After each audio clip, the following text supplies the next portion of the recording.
What's up, guys? I'm Dwayne, I'm Alicia. and we are Black Board Gaming, where we teach you about all these great board games that are out there, waiting to be played by you and yours. I'm a simple man, don't wanna complicate ya, complicate ya. Well, we're back. Hi, everybody. So, this past Easter weekend, we had an opportunity to go down to the Smoky Mountains. My family rented a couple of cabins and all the cousins hung out. So I was determined to experience the Smoky Mountains. And how did we experience the Smoky Mountains? He wanted to go whitewater rafting. So, we went whitewater rafting, and it was nice. It was something I always wanted to do, and we finally had an opportunity to do it. So, when we got down there, don't get me wrong, when we got down there, we were a little apprehensive at first because, we were wondering how we going to stay in the boat and all that. But once they started telling us, this is how you stay in the boat, this is how you hold your oar, this is how you not drown,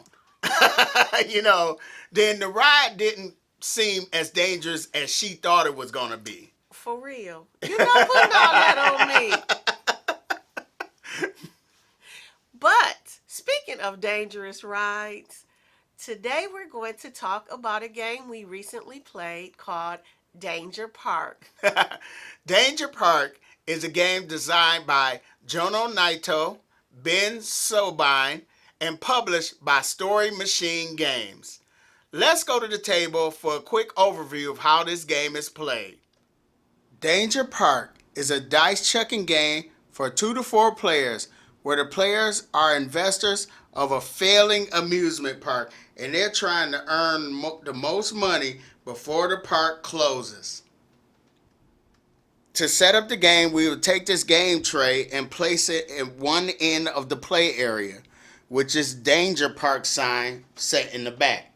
And this tray is where we will keep the money that the players will be receiving throughout the game. We have this event marker we will place here on the 0 spot of the game, and then we would take this stack of ride cards. After giving them a good shuffle, draw 3 per player and place it underneath the game tray. So in a 3-player game, we'll place 3 rides. So let's see, we got the carpet static slide. We got the secondhand swing set ship.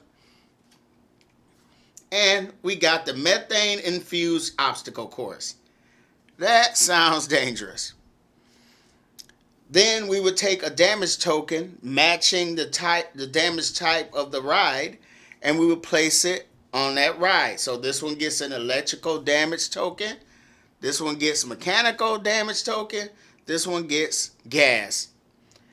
And then we would place 2 patrons on each ride. Then we would take the stack of ride cards and place them at the other end of the play area, face up, and then we would draw 3 off the top. Then we would take the Danger Park improvement cards, and after giving them a good shuffle, place it below the stack of ride cards, and then draw 3 off the top. Like so. We would then take these 4 minor insurance policy cards, separate them into their 4 types, and place them face up in reach of all players. Then we would place the remaining patrons in the nearby supply. You got your regular patrons, you got your sick patrons, and then you got your group patrons, which I'll explain how you get those in a little bit. You also got your block exit tokens along with your damage tokens. And your damage tokens are 2-sided. So you got electrical and mechanical here. You got grease and gas. Here you got trash and insects or pests. And over here you got flooding and then vomit on the other side. Yeah. Also, we would take these 8-sided die and place them in reach of all players. Each player will receive 8 ticket booths and a reference card of their chosen color, and then they will also randomly get 2 major policy cards. They will take a look at them, choose one, and discard the other one. And then the player who most recently got injured will get the first player token. And then, starting with the player to the right of the first player and going counterclockwise, each player will choose a ride to place their ticket booth on, making it their own. So let's say the player, he decides they want this one. They place their ticket booth there. Next player going counterclockwise says, I want the methane infused obstacle course. And then the first player ends up choosing the carpet static slide. After those ticket booths are placed, the game can begin. Based on their reference card, the first thing a player is going to do is build a ride from the supply. To build a ride from the supply, they choose any of these 3 rides. So let's say player's going to build the Spew-O-Vision. When building a new ride into the park, you have to make sure that the ride isn't built above this game tray, and it has to be adjacent to an existing ride. So let's say the player decides to build his Spew-O-Vision here. So once you built the ride, you take one of your ticket booths, place it on that ride, take that damage token that matches that ride, so vomit, you, and then you place 2 patrons on that newly built ride. The second thing the player would do is take the improvement card from below the ride he just chose. So here's the improvement card, and when taking the improvement card, it activates immediately. This says Cornhole Cafe. Choose a ride, replace 1 patron on each adjacent ride with a sick patron. That player chooses the ride he just built. So this ride is adjacent to that ride, so he gets to replace a regular patron with a sick patron. Then the next thing that player would do is roll dice for each of their rides. He owns 2 rides, this one and this one. So he's going to roll a number of 8-sided dice equal to the number of patrons on that ride. So he got 2 here, 2 here, he got 2 dice. And what he's trying to do is get a number higher than the number of damage tokens on that ride. So here he only has 1. Here he only has 1. So he needs to get 2 or more. So he decides to roll for this one. He rolls an 8 and a 4. That's 2 successes. So these patrons, they enjoyed the ride, they stay. Tilts his ticket booth to show that he rolled for that ride. Then he comes over here, rolls 2 die. He rolls a 3 and an 8. 2 successes. But let's say he rolled the 1. That's 1 failure. The first thing he would do is check and see if his ride has a on failure activation. So it says on failure, add 1 electrical damage to an adjacent ride and injure a person on that ride. So he would take this, add it to the other player's ride, and when a patron is injured, they are removed. Go back to the supply. And whenever a patron is injured or a ride is closed down, the incident marker moves up 1. Then you would do the regular failure stuff. So I got 1 failure. No matter how many failures you got, you only put 1 damage token onto the board. And for every failure though, one patron leads this ride. Like, I don't like this ride. And they lead through the exit. Being that this exit points to nowhere, they go to the entrance of the park. Then, the last thing the player would do was gain money for patrons on their ride. And then patrons re-enter the park. So he goes to his ride.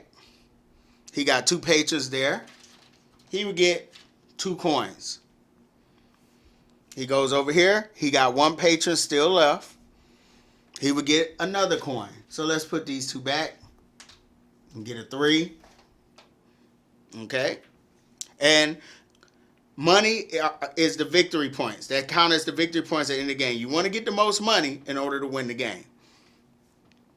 And then patrons would re-enter the park. And when they re-enter, you have to move them evenly. So they can go to any ride at the top of the row. So, of course, that player would want it to come back to his ride. Then he will place his ticket booths up. And then for every sick patron, they would vomit damage token, onto the ride that they're on. And then play would go to the next player. Let's say this is how the park looks a little bit later on in the game. What causes a ride to close? Whenever a ride has 4 plus of the same damage token or 4 plus of totally different types of damage tokens, then that ride will immediately close. Unless it happens during the rolling phase, at which time we'll make sure all the failures abilities go off and then patrons exit that ride. But let's say it just happened a regular time. So let's check out Spew Vision. This one has 3 vomit tokens. It gains its 4th vomit token. So this ride is going to immediately close. The first thing that will happen is the player that owns that ride will remove the damage tokens. Then he would decide which direction the patrons will exit. And they have to be distributed evenly. He can't have them all go this way. So he decides to send this regular patron out first because they move first. This regular patron, he's going to send over here. And this sick patron, he sends down here to mess with this player. Then he's going to take his ticket booth, put it back into his play area, and then this ride will immediately close. And this incident token will move up 1. Also, that because his ride closed, he would get to choose one of the minor insurance policies. So he decides to choose this one because he sees this ride and this ride getting pretty much to closing, and whenever that ride closes due to that, he would get 3 coins. Put that in his play area. Now, a couple things I want to point out. Whenever a ride gets 5 or more regular patrons, they immediately turn into the group of patrons.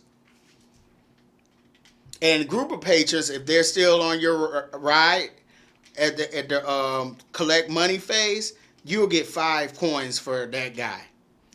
Only thing about that is, if ever you roll failures, these guys exit your ride before the regular patrons.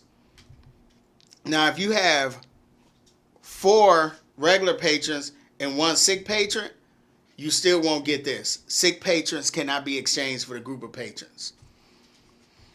Another thing I want to point out is these exit block tokens.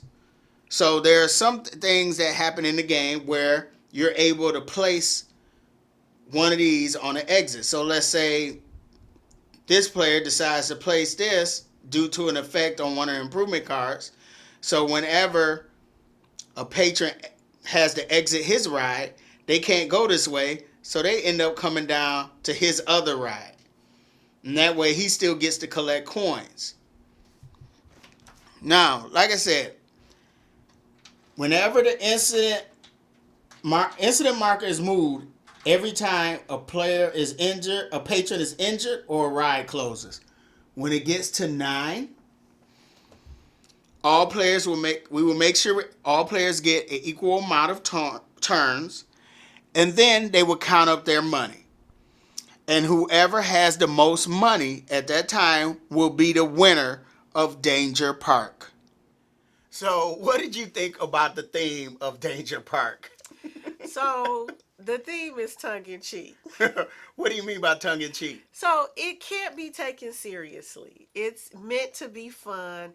It's meant to be Silly. light. Yeah, okay, silly. I got what you're saying. Because it is silly. It is silly. When the publisher first reached out to me and told me about this game, I was really interested in it. Because usually, games that I've introduced you to where we're building a park, you're trying to make the best park. In this game, we're in way over our head and the park is falling apart and it's destined to fail. So what you're trying to do is you're just trying to get the most money before it all falls apart. Yep, and I love, like, if you have an opportunity, you can take out insurance on certain rides because they're going to fail, probably because you made it fail. So you might as well cash in on it. Right. So I think the theme really comes through in this game. Oh, most definitely. So what do you think about the components? Okay, so of course I like the red 8-sided die. Oh, okay. Yeah, I do like chucking the 8-sided die. I like the die. I like the little ticket booths that let you know who has the ownership of the rides. Right. And I like the little setup when you first come in. Danger Park. That's kind of the game tray is really nice. Yeah. I'm not a big fan of the money. Yeah. But other than that, I like the meeples. I like the fact you got the sick meeples. Nah, the green meeples are hilarious.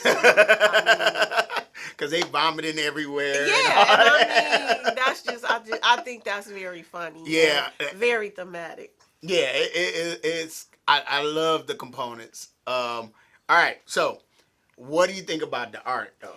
I really like the art. I love the level of detail on the ride cards.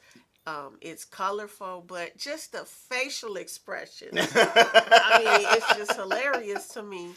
And I even like the little symbols for the different hazards. Yeah. So I think the art is well done.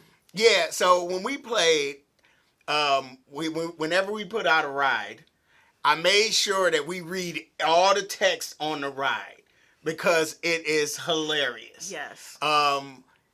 Certain rides I love, like the rides bring in the theme because like what's that dead end hedge maze? Or the Hurley World. The Hurley Bird or whatever. The Hurley World. But on the dead end hedge maze, if you only have one patron, he can't leave, which means he's lost in the maze. Yeah. And don't let it be a sick patron. Yeah. Because now that ride's going to close, so you better take insurance out on that ride. He lost in the maze and he constantly getting sick. So. And what's the other one? The Fool Launcher. Yes. Because usually when the patrons exit the ride, they go to an adjacent ride. But the Fool Launcher, you can send them on the other side of the park. Yes. So I just really like the art on the rides. And I love the art, like when the ride closes down, it looks all decrepit and it's on fire. Or it looks deserted. Yeah, I mean, they just, that amount of detail they added in. Yes, they did do well with the detail. So what do you think about the mechanics? Okay, so of course it's a lot of dice chucking. Yeah, a lot of luck based. It is luck based. Not my favorite mechanics. However, this game, I think the mechanics fit the game. Yeah, because it can't be taken seriously. It's right. It's just a silly game. It's a silly game. Now we come to the most important thing. What do you think about the teach? Okay, this is not an entry level game.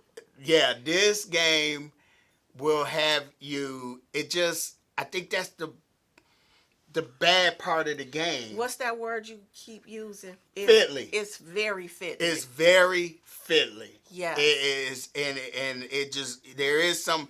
You're trying to figure out which ride to put out, and you're having fun reading the text on the rides. But then all of a sudden, once you start rolling for your rides and list, like if you fail on this ride, this what happens, and then this what happens. You're moving this meeple over here, and you're moving this meeple over here, and this meeple goes over here because he can't exit, and it's just a lot of bookkeeping. It is for a game that's meant to be light and fun. Yeah, so it takes you out of that fun, Yeah. and I think that's the only issue that I have with this game. I would not play this game with. I hesitate to play it with 3 players.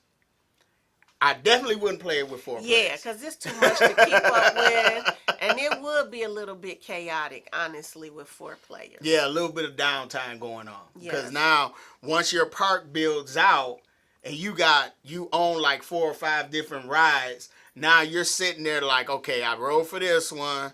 Then let me go over. I roll for maybe I roll for that. But Yeah. it's just Yes. too much stuff, and other people are sitting there like, waiting or trying to figure stuff out. And then not only that, What? every time you have a disaster, you might be sending some disasters their ways.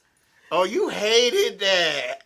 She was wondering why, when I failed on my ride, why did her ride that was next to it get some damage? She was not happy with that. But that was the point. I understand. I understand. I mean, it's a tongue-in-cheek game. It's not, you're not. This is not a game where you're building the most advanced civilization. So, okay, overall, how did you like the game? Okay, so if you take it for what it's worth, it's fun. Honestly, this is just my personal beef, and it's not this game specifically, but in general.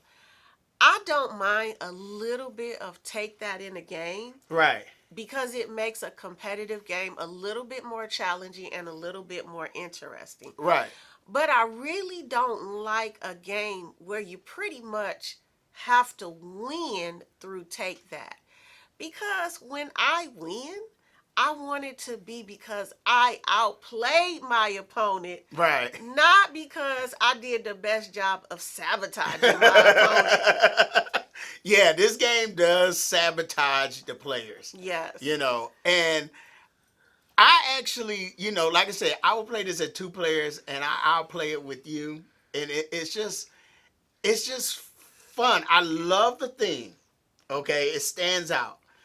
I love the art on the cards. Art is beautiful, but the game is so fiddly, It is. and that's the biggest issue. And I don't know how they could fix it because I'm not a game designer. Yeah. So sometimes, when you say, you're saying something is wrong, you want to be able to give a solution. Yeah. I don't know what that solution will be. Well, I mean, this is a game I would play with you or somebody that I have a really great relationship with. This is not a game that I would play with someone that I was more casual with.